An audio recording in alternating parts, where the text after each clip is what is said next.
Oliver Twist, or The Parish Boy's Progress, by Charles Dickens. Read by Martin Jarvis.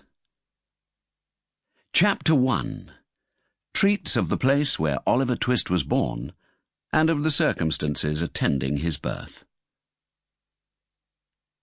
Among other public buildings in a certain town, which for many reasons it will be prudent to refrain from mentioning, and to which I will assign no fictitious name, it boasts of one which is common to most towns, great or small, to wit, a workhouse. And in this workhouse was born, on a day and date which I need not take upon myself to repeat, inasmuch as it can be of no possible consequence to the reader, in this stage of the business at all events, the item of mortality, whose name is prefixed to the head of this chapter. For a long time after he was ushered into this world of sorrow and trouble by the parish surgeon, it remained a matter of considerable doubt whether the child would survive to bear any name at all, in which case it is somewhat more than probable that these memoirs would never have appeared, or, if they had, being comprised within a couple of pages, that they would have possessed the inestimable merit of being the most concise and faithful specimen of biography extant in the literature of any age or country.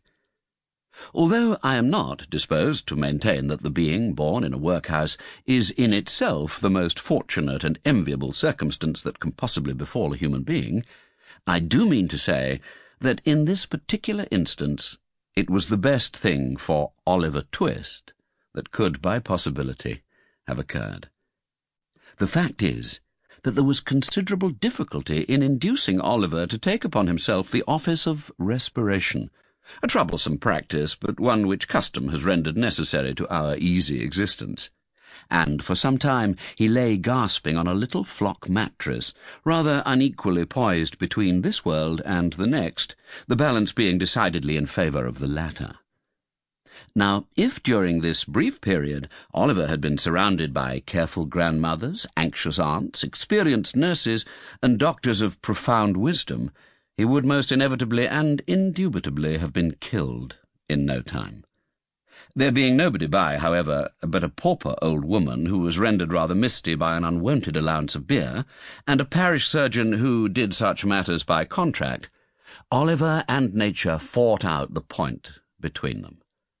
The result was that, after a few struggles, Oliver breathed, sneezed, and proceeded to advertise to the inmates of the workhouse the fact of a new burden having been imposed upon the parish, by setting up as loud a cry as could reasonably have been expected from a male infant who had not been possessed of that very useful appendage.